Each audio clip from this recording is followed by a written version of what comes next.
distinguished honor of presenting the President of the United States.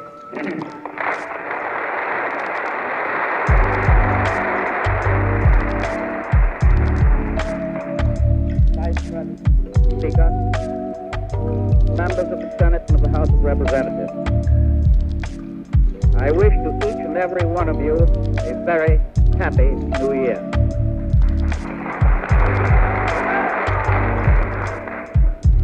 As the Congress reassembles, the impact of wars abroad makes it natural, I think, to approach the State of the Union through a discussion of foreign affairs. But it is important that those who hear and read this message in no way confuse that approach with any thought that our government is abandoning or even overlooking the great significance of its domestic policy.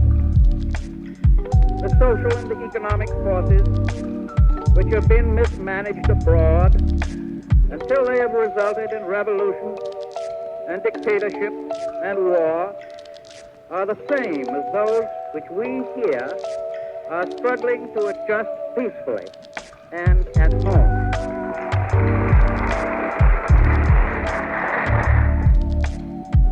You are well aware of the dictatorship and the philosophy of force that justifies and accompanies dictatorship have originated in almost every case in the necessity for drastic action to improve internal conditions.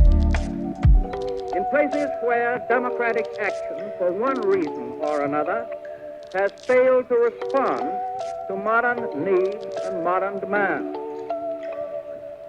It was with far-sighted wisdom that the framers of our Constitution brought together in one magnificent phrase three great concepts: common defense, general welfare, and domestic tranquility. More than a century and a half later on, we who are here today still believe with them that our best defense is the promotion of our general welfare and domestic tranquility.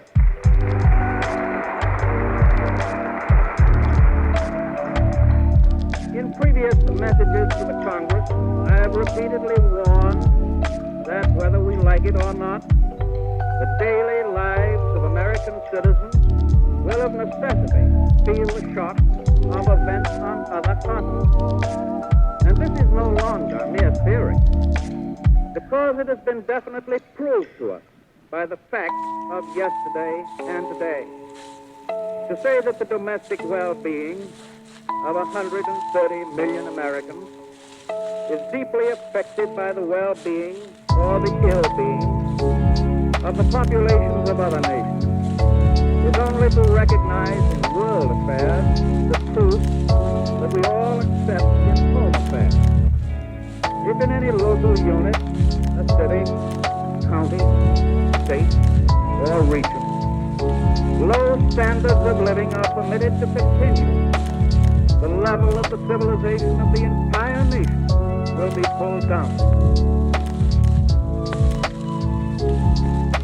The identical principle extends to the rest of the civilized world. But there are those who wishfully insist, in innocence or ignorance or both, that the United States of America, as a self-contained unit, can live happily and prosperously, its future secure, inside of a high wall of isolation, while outside, the rest of civilization and the commerce and the culture of mankind are shattered through us. I can understand the feelings of those who warn the nation that they will never again consent to the sending of American youth to fight on the soil of Europe. But as I remember, nobody has asked them to consent, for nobody expects such an undertaking.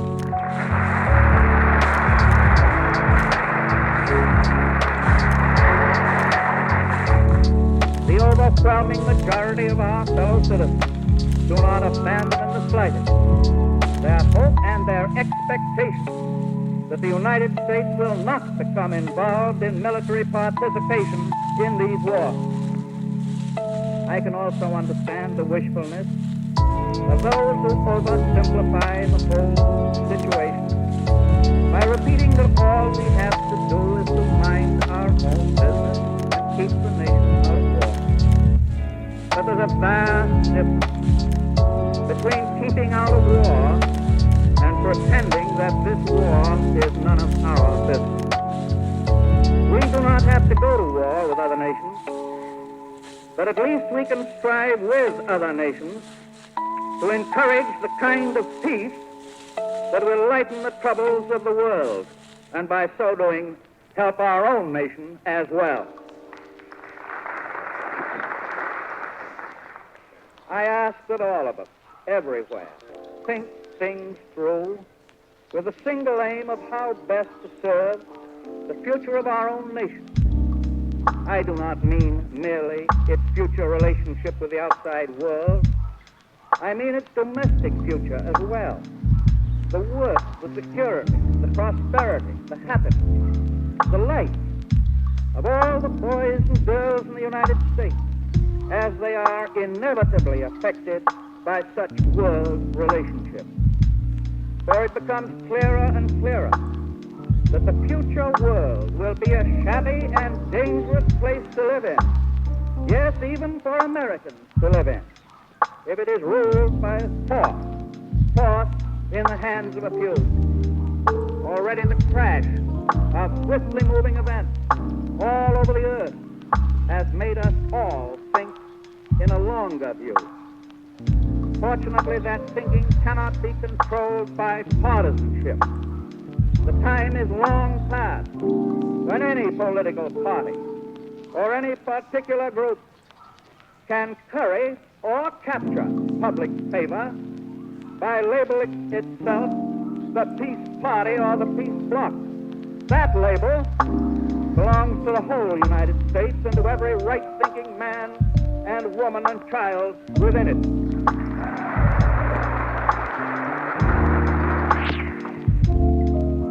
For out of all the military and the diplomatic turmoil, out of all the propaganda and counter-propaganda of the present conflict, there are two facts which stand out and which the whole world acknowledges. The first is that never before has the government of the United States of America done so much as in our recent past to establish and maintain the policy of the good neighbor with its sister nations. And the second is that in almost every nation in the world today, there is a true public belief that the United States has been and will continue to be a potent and active factor in seeking the reestablishment of world peace. Yes, in these recent years, we have had a clean record of peace and goodwill. It is an open book, a book that cannot be twisted or defamed. It is a record that must be continued and enlarged. So I hope that Americans everywhere will work out for themselves the several alternatives which lie before world civilization, which necessarily includes our own. We must look ahead and see the possibilities for our children. If the rest of the world comes to be dominated by concentrated force alone, even though today we are a very great and a very powerful nation, we must look ahead and see the effect on our own future.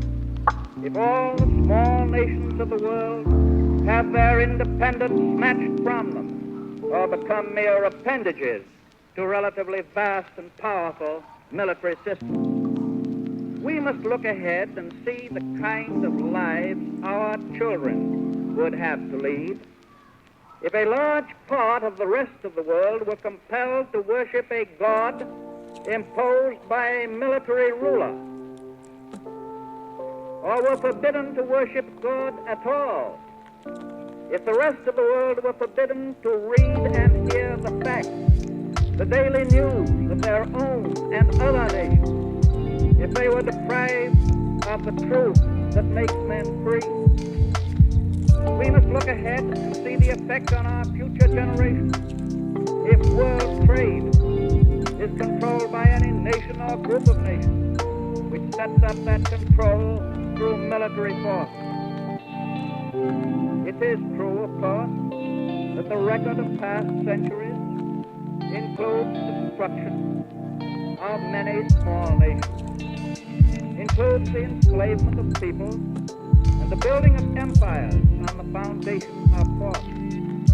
But wholly apart from the greater international morality which we seek today, we recognize the practical fact that with modern weapons and modern conditions, modern man can no longer lead a civilized life if we are to go back to the practice of wars and conquests of the 17th and 18th centuries.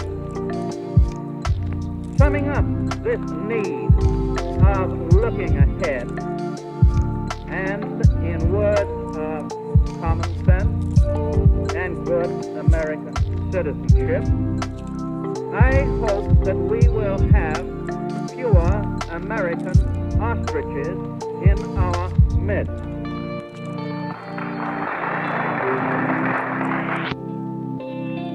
It is not good for the ultimate health of ostriches to bury their heads in the sand. Only an ostrich would look upon these wars through the eyes of cynicism or ridicule. Of course, the peoples of other nations have the right to choose their own form of government. But we in this nation still believe that such choice should be predicated on certain freedoms which we think are essential everywhere. We know that we ourselves will never be fully safe at home unless other governments recognize such freedom. 21 American republics, expressing the will of 250 million people. The will to preserve peace and freedom in this hemisphere are displaying a unanimity of ideals and practical relationships which gives hope that what is being done here can be done on other continents. We in all the Americas are coming to the realization that we can retain our respective nationalities without at the same time threatening the national existence of our neighbors. Such truly friendly relationships, for example, permit us to follow our own domestic policies with reference to our agricultural products, while at the same time we have the privilege of trying to work out mutual assistance arrangements for a world distribution of world agricultural surpluses. And we have been able to apply the same principle, the same simple principle to many manufactured products, surpluses of which must be sold in the world export market if we intend to continue a high level of production and employment.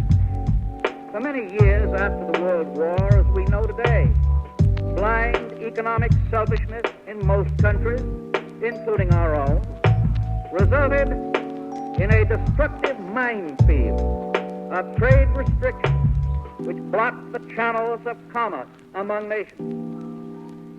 Indeed, this policy was one of the contributing causes of existing wars. It dammed up vast unsaleable surpluses, helping to bring about unemployment and suffering in the United States and everywhere else.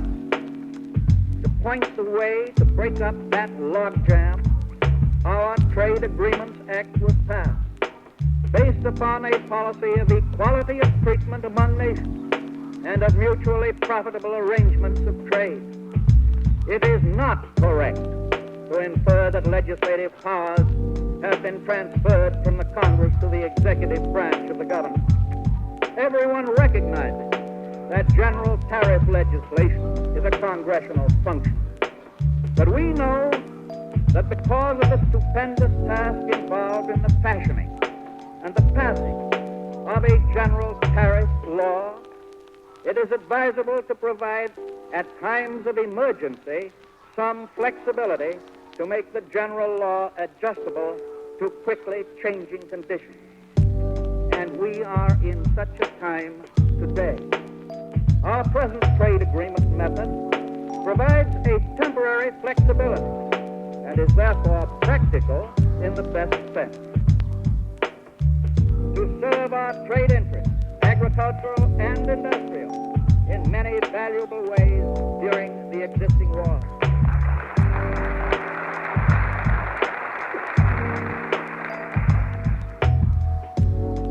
But what is more important, the Trade Agreements Act should be extended as an indispensable part of the foundation of any stable and enduring peace. The old conditions of world trade made for no enduring peace. And when the time comes, the United States must use its influence to open up the trade channels of the world for all nations in order that no one nation need feel compelled in later days to seek by force of arms what it can well gain by peaceful conference. And so for that purpose, too, we need the Trade Agreements Act, even more today than when it was passed. I emphasize the leadership which this nation can take when the time comes for a renewal of world peace. Such an influence will be greatly weakened if this government becomes a dog in the manger of trade selfishness. The first President of the United States warned us against entangling foreign alliances. The present President of the United States subscribes to and follows that precept.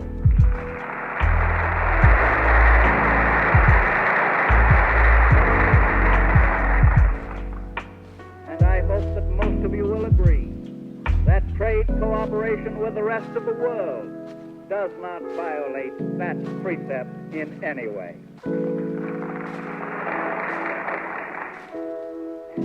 Even as through these trade agreements, we prepare to cooperate in a world that wants peace, we hope, we must likewise be prepared to take care of ourselves if the world cannot attain peace. For several years past, we have been compelled to strengthen our own national defense.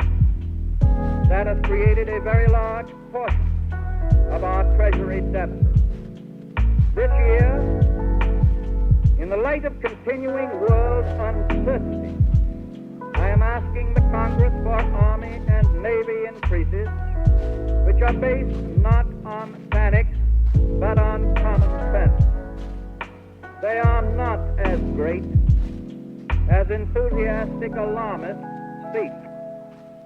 They are not as small as unrealistic persons claiming superior private information would demand.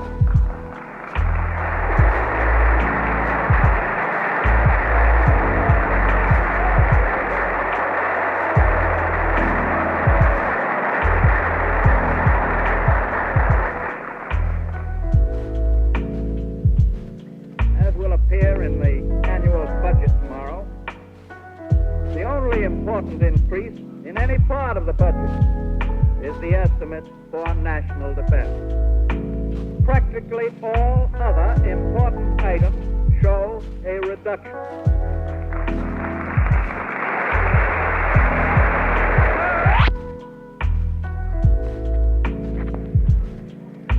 But you know, you can't eat your cake and have it too.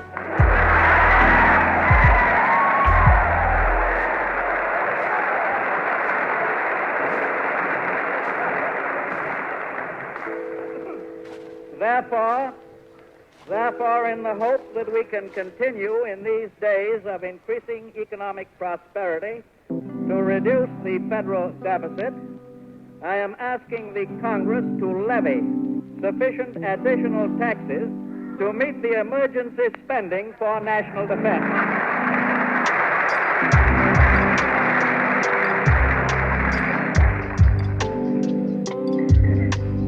Behind the Army and Navy, of course, lies our ultimate line of defense, the general welfare of our people. We cannot report, despite all the progress that we have made in our domestic problems, despite the fact that production is back to 1929 levels, that all our problems are solved. The fact of unemployment of millions of men and women remains a symptom of a number of difficulties in our economic system not yet adjusted. While the number of the unemployed has decreased very greatly, while their immediate needs for food and clothing, as far as the federal government is concerned, have been largely met, while their morale has been kept alive by giving them useful public work, we have not yet found a way to employ the surplus of our labor, which the efficiency of our industrial processes has created. We refuse the European solution of using the unemployed to build up excessive armaments, which eventually result in dictatorship and war. We encourage an American way, through an increase of national income, which is the only way we can be sure we'll take up the slack. Much progress has been made, and much remains to be done.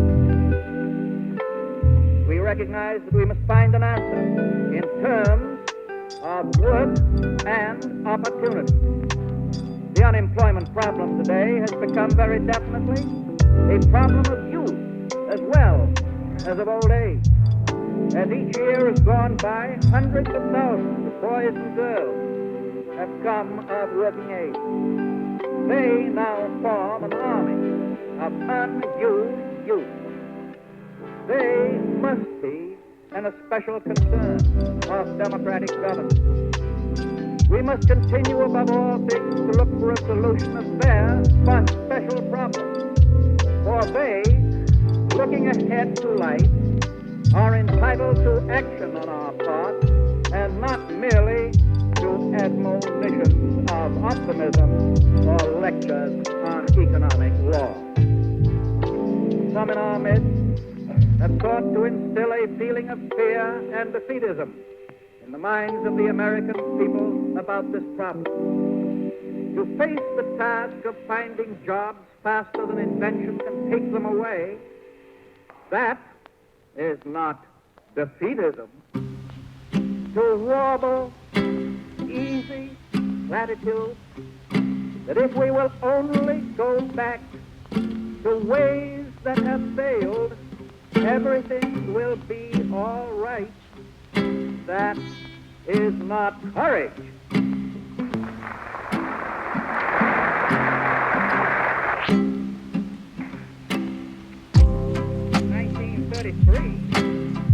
We met a problem of real fear and real defeatism.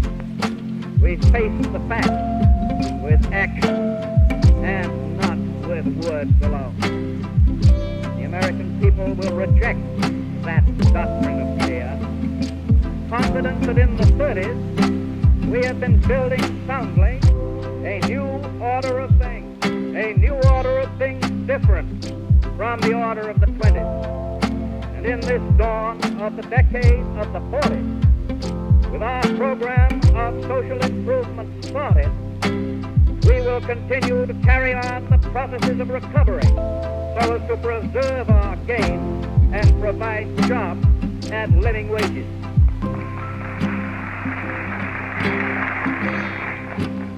There are, of course, many other items of great public interest which could be enumerated in this message: the continued conservation of our natural resources, the improvement of health, the bettering of education, the extension of Social Security to larger groups, the freeing of large areas from restrictive transportation discrimination, the extension of the merit system, and many others.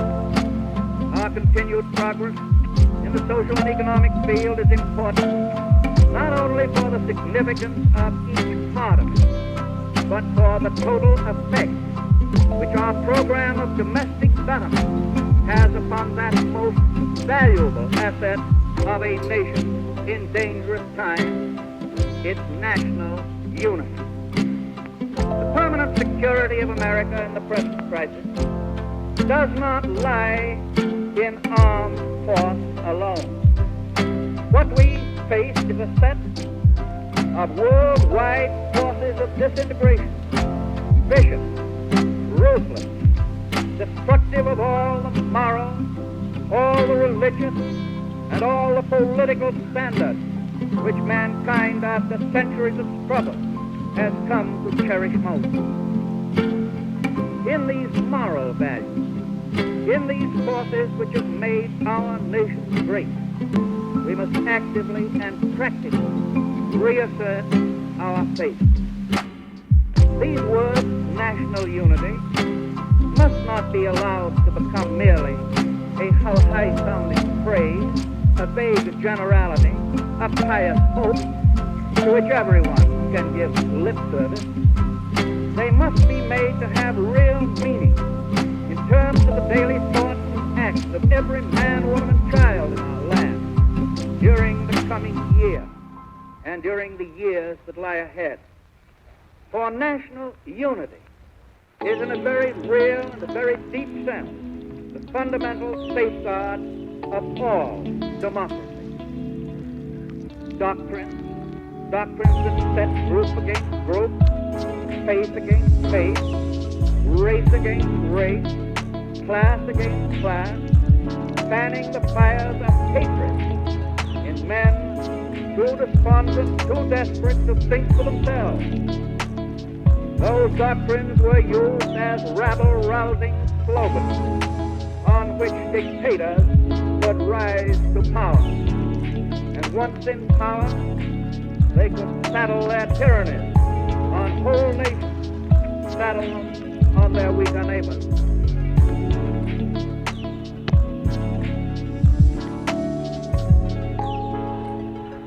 Yes, this is the danger to which we in America must begin to be more alert.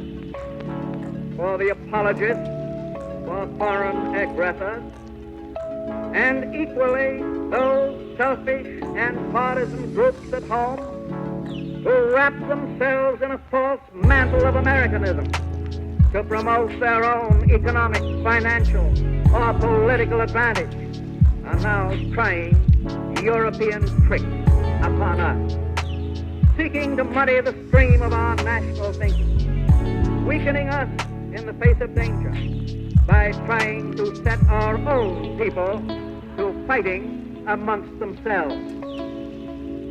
Such tactics would have helped to plunge Europe into war. We must combat them as we would the plague if American integrity and American security are to be preserved.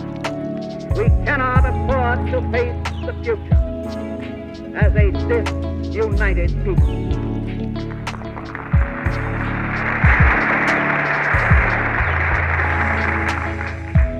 We must, as a united people, keep ablaze on this continent the flames of human liberty, of reason, of democracy, and of fair play, as living things to be preserved for the better world that is to come. Overstate, bitterness, vituperation, and the beating of drums. They have contributed mightily to ill feeling and wars between nations.